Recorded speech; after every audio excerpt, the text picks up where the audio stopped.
ఈరోజు మా ఇంట్లో చేసిన స్పెషల్ బిర్యానీని మీ అందరికీ చూపించాలనిపించింది. ఇక్కడ చికెన్ కలర్ చూస్తుంటే అదిరిపోయింది కదా! జస్ట్ బిర్యానీ చేయటం కోసం ఇలా కలిపి రెడీ చేసి ఉంచాను చికెన్‌ని మ్యాగ్నెట్ కోసం. చాలా బావుంది కదా! ఇలా చూపించాలనిపించింది.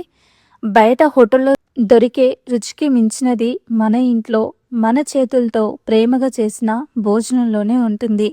ఈ బిర్యానీని చూస్తుంటే ఒక విషయం గుర్తొస్తుంది. మంచి ఆహారం అనేది కేవలం కడుపు నింపటానికే కాదు, మనసుని కూడా నింపటానికి. మనసుని నింపటానికి అని ఎందుకన్నానో తెలుసా? మంచి ఆహారం అంటే మనకి బిర్యానీ అంటే ఆల్మోస్ట్ అందరికీ నచ్చుతుంది.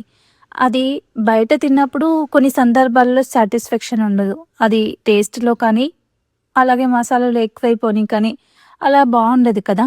ఇంకా మన ఇంట్లో మనం నచ్చినట్టు చేసుకుంటే అది చూడగానే కళ్ళకి చాలా హ్యాపీగా అనిపిస్తుంది. మనసు నిండిపోతుందనమాట. అబ్బా! ఎంత బావుంది అని మన కళ్ళు, మనసు అన్నీ చెప్పేస్తాయి. అందుకే అలా మన ఇంట్లో చేసుకొని తింటే చాలా బావుంటుంది అన్నాను. చూడండి, ఇప్పుడు ఈ చెట్టుని చూడండి. ప్రకృతి మనకి ఎంత గొప్ప బహుమతిని ఇచ్చిందో. ఈ పండ్లు ఒక్క రోజులో రాలేదు. సమయం, ఓర్పు, రక్షణ ఉంటేనే మంచి ఫలితం వస్తుంది. మన జీవితము అలాగే. ఈరోజు చేసే మంచి పని రేపటి మంచి ఫలితంగా తిరిగి వస్తుంది. ఈ రోజుల్లో డబ్బు సంపాదించడం ముఖ్యం, కానీ ఆరోగ్యం, కుటుంబం, ప్రకృతి ఇవి ఉంటేనే ఆ డబ్బుకి విలువ ఉంటుంది. అందుకే ఒక చిన్న మాట, బయట ఫాస్ట్ ఫుడ్ కంటే ఇంటి ప్రేమతో చేసిన భోజనం గొప్పది. ప్రకృతిని ప్రేమించండి, చెట్లు నాటండి, ఆరోగ్యంగా ఉండండి, మంచి మాట మాట్లాడండి, మంచి పని చేయండి. మనం ఇచ్చే మంచి ఒక రోజు మనకే తిరిగి వస్తుంది.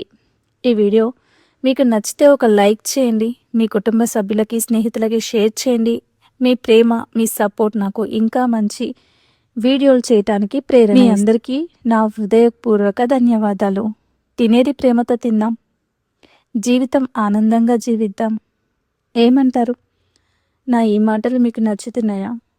నచ్చుతాయని అనుకుంటున్నాను. ఎందుకంటే ఇలా చెప్పటం చాలా ఈజీ. ఇలాంటి మాటలు మాట్లాడటం చాలా ఈజీ అనుకుంటారు, కానీ మనం పాటిస్తే ఖచ్చితంగా జరుగుతుంది. ఎందుకో తెలుసా? మనం అనుకుంటే ఏదైనా సాధించవచ్చు అని ఉంది కదా బయట. చాలా గొప్ప గొప్ప వాళ్ళు ఎన్నో సాధించారు. మంచి దారిలో వెళ్తే మనకు అంతా మంచే జరుగుతుంది. మనం వెళ్తున్నా వెళ్ళనివ్వకపోతే అది వాళ్ళ కర్మ, వదిలేద్దాం. ఏమంటారు? ఏం జరిగినా బీ స్ట్రాంగ్.